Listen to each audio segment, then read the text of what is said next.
الحمد لله وكفى والصلاة والسلام على عباده الذين اصطفى خصوصا على أفضلهم وخاتم النبيين محمد الأمين وعلى آله وصحبه أجمعين. أما بعد فقد قال الله تبارك وتعالى كما ورد في سورة الدخان: أعوذ بالله من الشيطان الرجيم بسم الله الرحمن الرحيم. حاميم والكتاب المبين إنا أنزلناه في ليلة مباركة إنا كنا منذرين فيها يفرق كل أمر حكيم أمرا من عندنا إنا كنا مرسلين رحمة من ربك إنه هو السميع العليم رب السماوات والأرض وما بينهما إن كنتم موقنين صدق الله العظيم.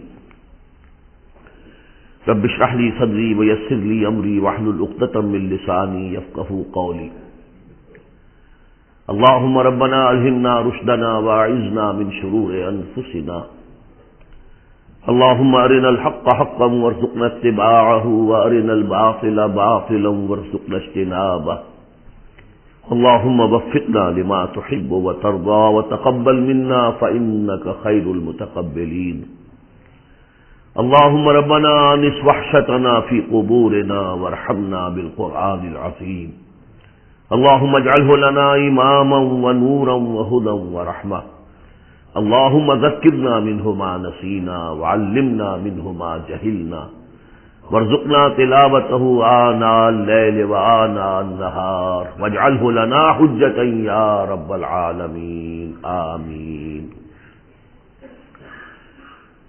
اس سے پہلے کہ ہم دورہ ترجمہ قرآن کے سلسلے کو شروع کریں، آج جو حضرات اعتکاف کے لیے تشریف لائے ہیں مسجد میں انہیں خوش آمدید کہتا ہوں. یہ ایک بہت بڑی عبادت ہے اور اس کی جو اصل روح ہے وہ اپنی توجہ کا ارتکاز ہے اللہ کی طرف، اللہ کی بات کی طرف، اللہ کے کلام کی طرف.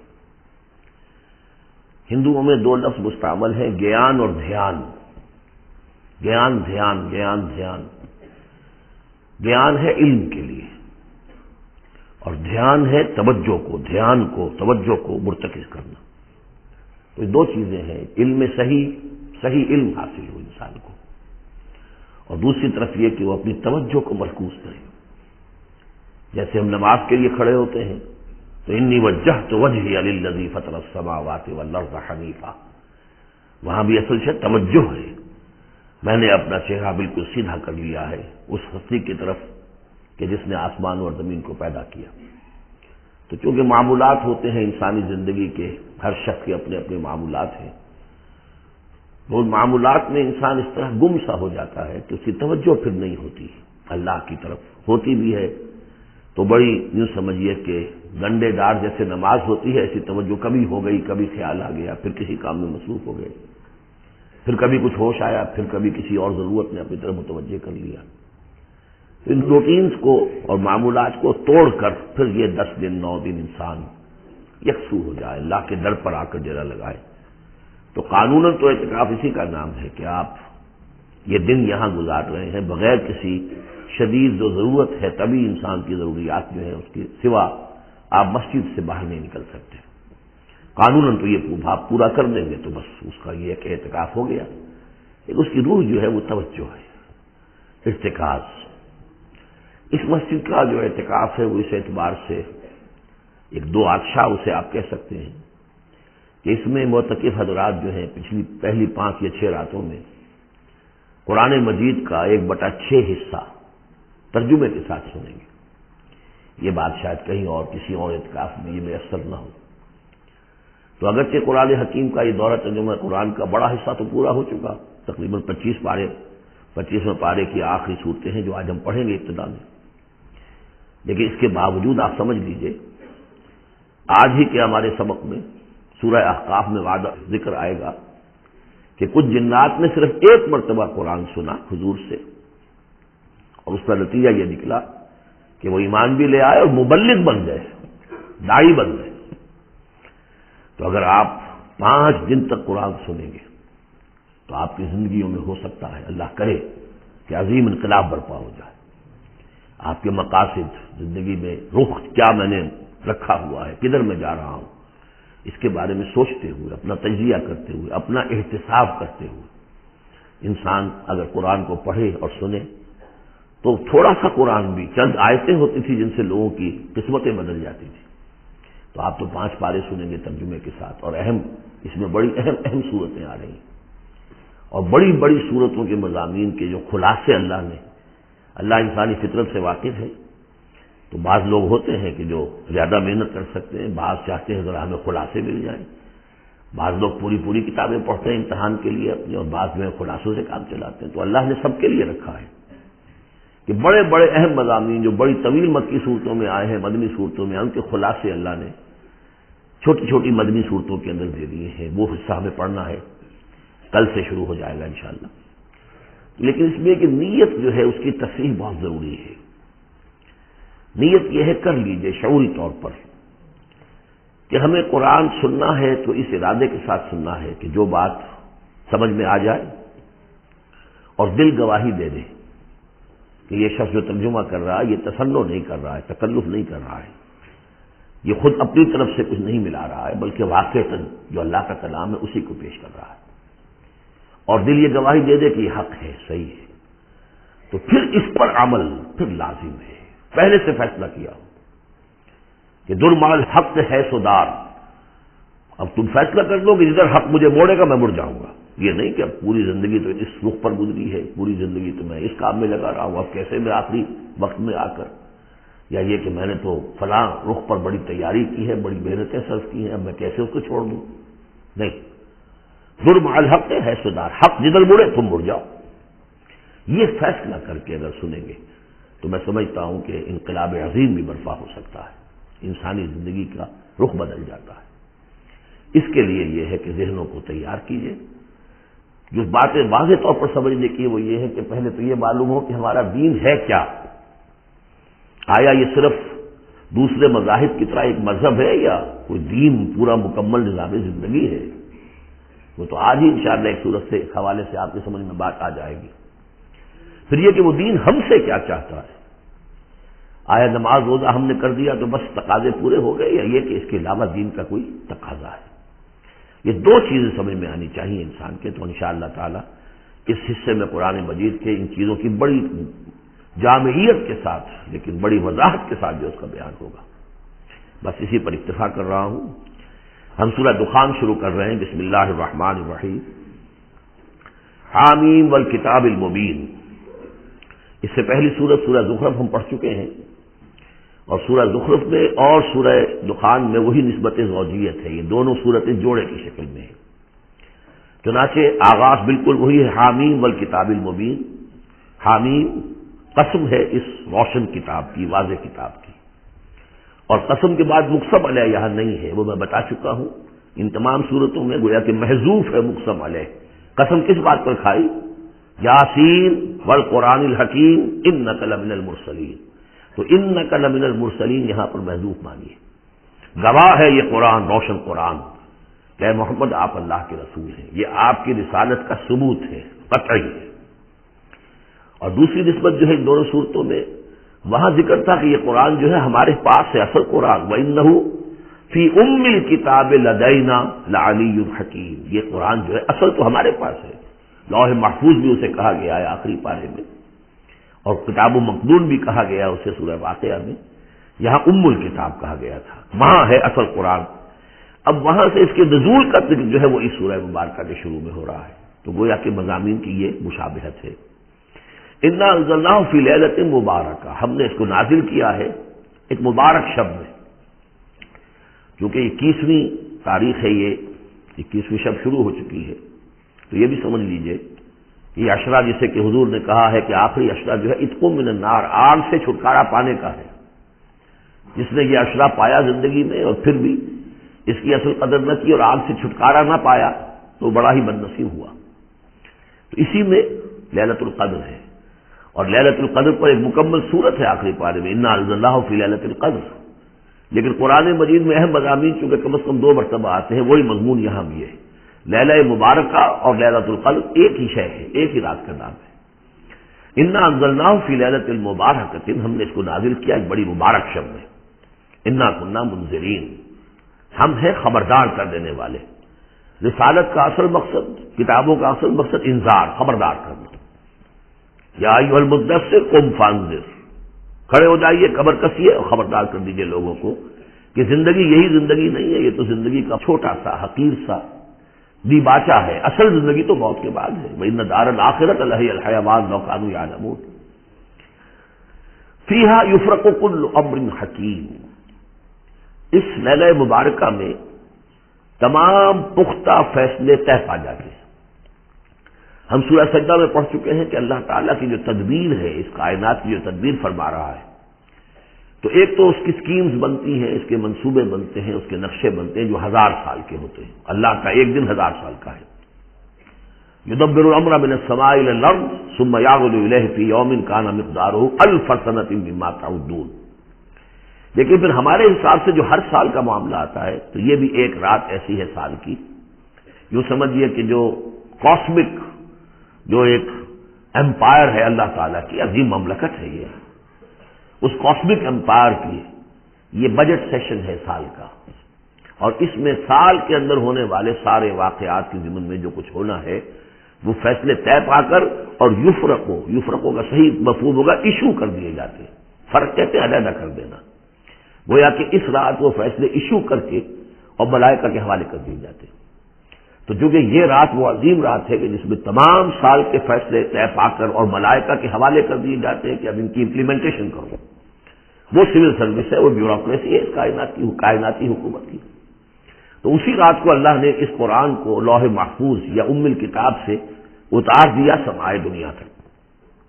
امرا من عندنا، اور یہ تمام احکام جو ہم طے کر لیتے ہیں اس شب میں وہ ہماری طرف سے حکم ہوتے ہیں، طے پا چکے ہوتے ہیں. امرا من عندنا انا کنا مرسلین، ہم ہی ہیں بھیجنے والے. رحمتا من ربک، اور تمام فیصلے جو ہوتے ہیں اللہ تعالیٰ کے رحمت ہی پر مبنی ہوتے ہیں. اور خاص طور پر اس کتاب کا بھیجا جانا وہ تو ایک عظیم رحمت ہے نوع انسانی کے لیے. انہ هو السمیع العلیم، یقیناً وہی ہے سب کچھ سننے والا اور سب کچھ جاننے والا. رب السماوات والارض وما بینہما، وہی ہے آسمانوں اور زمین اور جو کچھ ان کے مابین ہے ان سب کا مالک اور رب. ان کنتم موقنین، اگر تم یقین کرو. یعنی یہ بات مان لینا تو شاید آسان ہو، یقین کرنا مشکل ہو جاتا ہے. ہمیں نفس دھوکہ دیتا ہے اس کا مالک میں ہوں، یہ چیز میری ہے. ہونا یہ چاہیے کہ ہر شے اللہ کی ہے. این امانت چند روزہ جس نے ماست، در حقیقت مالک ہر شے خداست. میرے پاس تو یہ چند دن کے لیے امانت کے طور پر، یہ ہاتھ بھی اللہ کی امانت ہے جس نے مجھے دیا ہے. اللہ پوچھے گا کہ تم نے غلط کام تو نہیں لیا اس سے. اور یہ ہاتھ میرے خلاف گواہی دیں گے، ہم پڑھ چکے ہیں اس کو. ہمارے اپنے اعضاء جو ہیں، اپنے ہاتھ، ہمارے پاؤں، ہماری کھالیں ہمارے خلاف گواہی دیں گے. لا الہ الا هو یحیی و یمیت، اس کے سوا کوئی معبود نہیں، وہی زندہ رکھتا ہے، وہی مارتا ہے. ربکم و رب آبائکم الاولین، تمہارا بھی رب ہے، آقا ہے، اور تمہارے آباء و اجداد جو پچھلے ان کا بھی وہی رب اور آقا ہے. بل ہم فی شک یلعبون، لیکن یہ لوگ جو ہے شک ہی میں پڑے ہوئے ہیں. یعنی حضور جو قرآن پیش فرما رہے تھے تو جو مکے میں لوگ تھے ان کی اکثریت کا حال یہ تھا کہ وہ شکوک و شبہات میں تھے، اور یا پھر یہ کہ ہنسی مذاق بنایا ہوا تھا کہ یہ کیا ہے، کیا کہہ رہے ہیں محمد، کہ آسمان سے میرے پاس وحی آ رہی ہے صلی اللہ علیہ وسلم. فارتقب یوم تأتی السماء بدخان مبین، تو انتظار کرو جس دن کہ آسمان لائے گا دھواں، ایک بڑے کھلا روشن دھواں. اس آیت کے بارے میں 2 اعاظم رجال جو ہیں امت کے، ان کے مابین بڑا شدید اختلاف ہے. عبداللہ ابن عباس رضی اللہ تعالیٰ عنہما کا کہنا یہ ہے کہ اس سے مراد ہے قیامت سے قبل ایک بہت بڑا دھواں آئے گا. اور وہ احادیث میں بھی ہے، حضور نے فرمایا ہے کہ یہ 10 نشانیاں ہیں قیامت سے فوراً قبل جو آئیں گی، یا کہ بعد دیگر میں دخان بھی ہے. لیکن یہ کہ عبداللہ ابن مسعود رضی اللہ تعالیٰ، وہ بھی بڑے جلیل القدر صحابہ میں سے ہیں، وہ بڑی شدت کے ساتھ یہ رائے رکھتے ہیں کہ نہیں، اس سے مراد مکے میں جو قحط پڑا تھا وہ ہے. جیسا کہ ہم پڑھ چکے ہیں کہ جب بھی کسی رسول کو اللہ بھیجتا تھا تو کچھ ایسی مصیبتیں بھی ساتھ نازل کرتا تھا تاکہ لوگ جو ہیں وہ عیش کے اندر تو زیادہ آدمی غافل ہوتا ہے، تکلیف میں کچھ نہ کچھ بیدار ہو کر اللہ کی طرف متوجہ ہوتا ہے. یہ متوجہ ہو جائیں، سنیں اور غور کریں، تبھی تو کوئی بات سمجھ میں آئے گی۔ تو وہاں مکے میں بھی ایک قحط آیا تھا، اور قحط میں یہ ہوا تھا کہ جب بارش بالکل نہ ہو تو بالکل صحرا کے علاقے میں تو آپ سمجھیے کہ وہ گردہ ہی گردہ، وہ دھواں سا پورا جو ہے فضا کے اندر اٹھ جاتا ہے۔ بہرحال یہ دونوں آراء ہیں، اور چونکہ دونوں صحابہ ہیں، جلیل القدر صحابہ ہیں، لہذا ان میں پھر محاکمہ کرنا کہ ہم یہ کہیں کہ یہ صحیح نہیں وہ صحیح ہے، یہ میرے نزدیک درست نہیں ہے۔ میں نے دونوں چیزیں آپ کے سامنے رکھ دیں۔ فَاتَّقِ یوم تَأْتِی السَّمَاءُ بِدُخَانٍ مُبِینٍ یَغْشَى النَّاسَ، وہ دھواں جو ہے ڈھانپ لے گا لوگوں کو۔ ھذا عذاب علیم، اور وہ بہت بڑا عذاب ہوگا۔ ربنا اکشف عنا العذاب انا مومنون، اس وقت لوگ کہیں گے کہ اللہ ذرا اس عذاب کو ہم سے کھول دے، دور کر دے، ہم ایمان لے آئیں گے۔ انا لہم الذکریٰ، کہاں ہے ان کے لیے یہ یاد دہانی اور نصیحت اخذ کرنے کی، کہاں ان میں استعداد ہے۔ وقد جاءہم رسول مبین، جبکہ ان کے پاس رسول مبین آ چکے ہیں، واضح کرنے والے، روشن، ہر شے کی، ہر حقیقت کو واضح کر دینے والے۔ ثم تولوا عنہ، اور پھر انہوں نے منہ موڑا ہے ان سے، پیٹھ موڑی ہے۔ وقالوا معلم مجنون، اور کہا ہے نقل کفر نباشد معاذ اللہ، یہ سکھایا پڑھایا ہوا شخص ہے، کسی نے سکھا پڑھا دیا ان کو محمد کو، یا یہ کہ مجنون ہے، ان کا کوئی دماغی توازن ٹھیک نہیں رہا ہے، یا کوئی آصیب کا جنات کا سایہ ہو گیا ہے معاذ اللہ۔ انا کاشف العذاب قلیلا، ہم تھوڑی دیر کے لیے اس عذاب کو دور کر دیں گے۔ اس سے جو ہے عبداللہ ابن مسعود رضی اللہ تعالیٰ عنہ نے دلیل پکڑی ہے کہ قیامت سے قبل والا دھواں جب آئے گا تو اس کے کھلنے کا، اس کے دور ہونے کا کوئی سوال نہیں۔ ہاں یہ کہ یہ جو عذاب آتے ہیں فَلَنُذِيقَنَّهُم مِّنَ الْعَذَابِ الْأَدْنَىٰ دُونَ الْعَذَابِ الْأَكْبَرِ، اس میں امکان ہوتا ہے۔ اِنَّكُمْ عَائِدُونَ، لیکن تم لوگ پھر وہی کچھ کرو گے جو پہلے کر رہے تھے۔ جیسے قوم موسیٰ کو ہم دیکھ چکے ہیں، 7 اس قسم کی نشانیاں ان کے سامنے آئیں۔ ہر مرتبہ انہوں نے کہا کہ اگر تم اے موسیٰ ذرا اس کو دور کروا دو، اپنے رب سے دعا کرو، پھر ہم ایمان لے آئیں گے، لیکن ہر مرتبہ پھر وہ اس سے منکر ہو گئے۔ یوم نبطش البطشۃ الکبریٰ، جس دن کہ ہم انہیں پکڑیں گے بڑی پکڑ، یعنی بڑا عذاب جب آئے گا، انا منتقمون، تب ہم ان سے پورا انتقام لیں گے۔ وَلَقَدْ فَتَنَّا قَبْلَهُمْ قَوْمَ فِرْعَوْنَ، اور ہم نے ان سے پہلے فرعون کی قوم کو بھی آزمایا تھا۔ وَجَاءَهُمْ رَسُولٌ كَرِيمٌ، ان کے پاس بھی ایک بہت ہی باعزت رسول آئے تھے، حضرت موسیٰ علی نبینا وعلیہ الصلاۃ والسلام، ان ادوا الی عباد اللہ، انہوں نے مطالبہ کیا تھا کہ اللہ کے بندوں کو میرے حوالے کر دو، بنی اسرائیل کو میرے ساتھ جانے دو۔ انی لکم رسول امین، میں تمہارے لیے ہوں ایک امانت دار رسول، میں وہی پیغام لے کر آیا ہوں جو اللہ نے دیا ہے تمہارے رب نے۔ وَاللَّهُ تعالیٰ علی اللہ، دیکھو اللہ کے مقابلے میں سرکشی نہ کرو، یعنی میرے مخالفت کرو گے، میں اللہ کا رسول ہوں، اس کا نمائندہ ہوں، تو گویا کہ اللہ کے مقابلے میں سرکشی ہے۔ انی آتیکم بسلطان مبین، میں تمہارے پاس لے کر آیا ہوں ایک کھلی سند۔ وَإِنِّي عُذْتُ بِرَبِّي وَرَبِّكُمْ أَن تَرْجُمُونَ، اور میں نے پناہ پکڑ لی ہے اپنے رب کی، جو تمہارا بھی رب ہے، لیکن تم مانتے نہیں ہو اس کو، کہ تم مجھے سنسار نہ کر سکو۔ وَإِن لَّمْ تُؤْمِنُوا لِي فَاعْتَزِلُونِ، تو اگر تم میری بات مانتے نہیں ہو تو کم سے کم مجھ سے دور رہو، میرے خلاف کسی اقدام کی کوشش نہ کرو۔ فَدَعَا رَبَّهُ أَنَّ هَٰؤُلَاءِ قَوْمٌ مُجْرِمُونَ، پھر انہوں نے اپنے رب سے دعا کی کہ پروردگار یہ فرعون اور اس کی قوم تو یہ تو جرم پر اڑے ہوئے مجرم ہیں۔ فَأَسْرِ بِعِبَادِي، اللہ نے یہ حکم دے دیا کہ ٹھیک ہے میرے بندوں کو لے کر راتوں رات نکل جاؤ، لیلاً انکم متبعون، اور دیکھو تمہارا پیچھا کیا جائے گا، تعاقب کیا جائے گا۔ وَاتْرُكِ الْبَحْرَ رَهْوًا، اور دیکھو جب تمہارے لیے ہم سمندر کو پھاڑ دیں گے، راستہ بنائیں گے، تو اس سمندر کو اسی طرح رکا ہوا رہنے دینا۔ وَاتْرُكِ الْبَحْرَ رَهْوًا إِنَّهُمْ جُندٌ مُغْرَقُونَ، اس لیے کہ یہ بھی تمہارا تعاقب کرتے ہوئے وہاں سے گزرنے کی کوشش کریں گے اور پھر یہ غرق ہو جائیں گے۔ کم ترکوا من جنات وعیون، کتنے ہی انہوں نے باغات چھوڑے جو انہوں نے بنائے تھے بڑی محنت سے، اور عیون اور چشمے سب چھوڑ کر نکل آئے اور غرق ہو گئے۔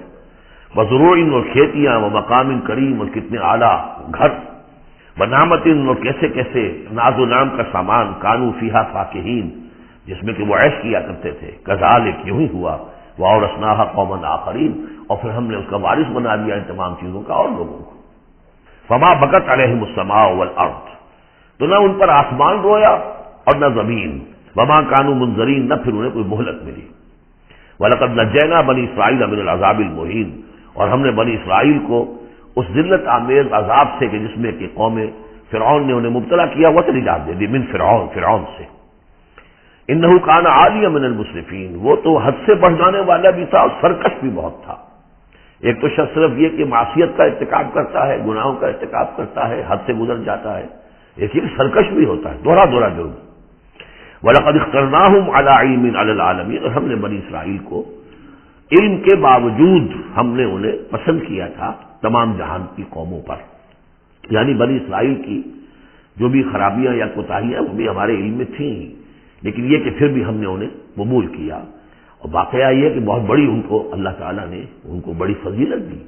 2 مرتبہ سورہ بقرہ میں وہ آیت ہم پڑھ چکے ہیں، یا بنی اسرائیل اذکروا نعمتی التی انعمت علیکم انی فضلتکم علی العالمین، میں نے تمہیں تمام جہان کی اقوام پر فضیلت دی ہے. اس میں کوئی شک نہیں، اگرچہ ان کے بڑے بڑے جرائم بھی آئے ہیں جو قرآن مجید میں سورہ بقرہ میں خاص طور پہ بیان ہوئے ہیں، پھر بھی توحید ایک ایسی شے ہے جس کے ساتھ یہ چمٹے رہے. ان کے لیے ان کی جو یوں سمجھیے کہ سواد اعظم جو ہے اس کے ہاں کوئی مشرکانہ جو ہے اوہام پیدا نہیں ہوئے. کوئی عوام میں سے کچھ مبتلا ہو جائیں. انہوں میں سے ایک ہی طبقہ تھا ایک زمانے میں کہ جس نے حضرت عزیر کو خدا کا بیٹا قرار دے دیا تھا، لیکن یہ کہ وہ بھی پوری قوم نے نہیں. اس اعتبار سے اللہ تعالیٰ نے ان کو ایک فضیلت دی تھی. وَآتَيْنَاهُم مِّنَ الْآيَاتِ مَا فِيهِ بَلَاءٌ مُّبِينٌ، اور ہم نے انہیں بہت سی ایسی نشانیاں دی تھی کہ جن میں ان کے لیے بلاءً حسنہ جس کو کہتے ہیں، ان کے لیے ایسی آزمائشیں کہ جو انسان کی بھلائیوں کو اور اچھائیوں کو ابھارے اور نکھار کر ظاہر کریں. ان ہؤلاء لیقولون، لیکن یہ لوگ جو ہیں وہ یہ کہہ رہے ہیں، یعنی یہ مکے والے، اب ذکر کر کے بنی اسرائیل کا کیونکہ مکی صورتیں ہیں، اب آئے ہؤلاء یہ لوگ جو ہیں لا یقولون، وہ یہ کہتے ہیں ان ہی الا موتتنا الاولی وما نحن بمنشرین، بس یہ ایک ہی موت ہوگی ہماری کہ جو ہونے والی تھی، باقی یہ کہ ہم اب اٹھنے والے نہیں ہیں، دوبارہ ہمیں نہیں اٹھایا جائے گا اور ہمارا بعث بعد الموت پر عقیدہ نہیں ہے. فاتوا بآبائنا ان کنتم صادقین، اگر تم کہتے ہی ہو کہ مرنے کے بعد یہ اٹھنا ہے تو اچھا پھر ہمارے آباء و اجداد کو زندہ کر کے لا کے دکھاؤ، ہم مان لیں گے. اہم خیر ام قوم تبع، کیا وہ بہتر ہے یا تبع کی قوم؟ یہ تبع جو ہے یہ لقب تھا یمن کے بادشاہوں کا، جیسے مصر کے بادشاہوں کا لقب تھا فرعون، اور عراق کے بادشاہوں کا تھا نمرود. اسی طریقے سے یہ تبع کہلاتے تھے کہ جو یمن کے بادشاہ ہوتے تھے. والذین من قبلہم، اور وہ لوگ کہ جو ان سے پہلے تھے. اہلکناہم انہم کانوا مجرمین، ہم نے ان سب کو ہلاک کیا، وہ سب مجرم تھے، گناہ گار تھے. وما خلقنا السماوات والارض وما بینہما لاعبین، ہم نے آسمانوں کو اور زمین کو اور جو کچھ ان کے مابین ہے کوئی کھیل کے طور پر تو تخلیق نہیں فرمایا. ما خلقناہما الا بالحق، ہم نے نہیں بنایا ان کو مگر حق کے ساتھ. ولکن اکثرہم لا یعلمون، لیکن ان کی اکثریت علم نہیں رکھتی. ان یوم الفصل میقاتہم اجمعین، یقیناً وہ فیصلے کا دن یہ ان کے وقت معین ہے ان سب کے لیے. یوم لا یغنی مولا عن مولا شیئا، جبکہ کوئی ساتھی دوست رفیق حمایتی کسی دوسرے کے کام نہیں آ سکے گا. ولا هم ینصرون، نہ ان کی کوئی مدد کی جائے گی. الا من رحم اللہ، سوائے اس کے کہ جس پر اللہ رحم فرما دے. انہ هو العزیز الرحیم، یقیناً وہ زبردست ہے رحم فرمانے والا.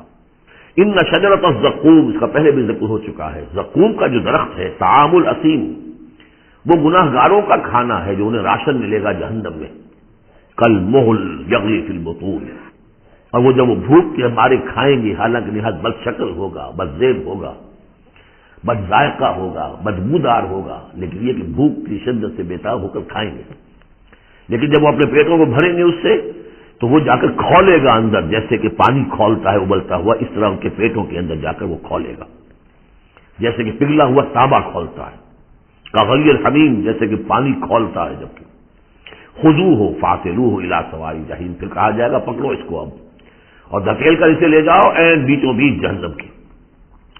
ثم صبوا فوق راسہ من عذاب الحمیم، پھر اس کے سر کے اوپر ذرا کھول کے پانی کے تریڑوں کا عذاب دو.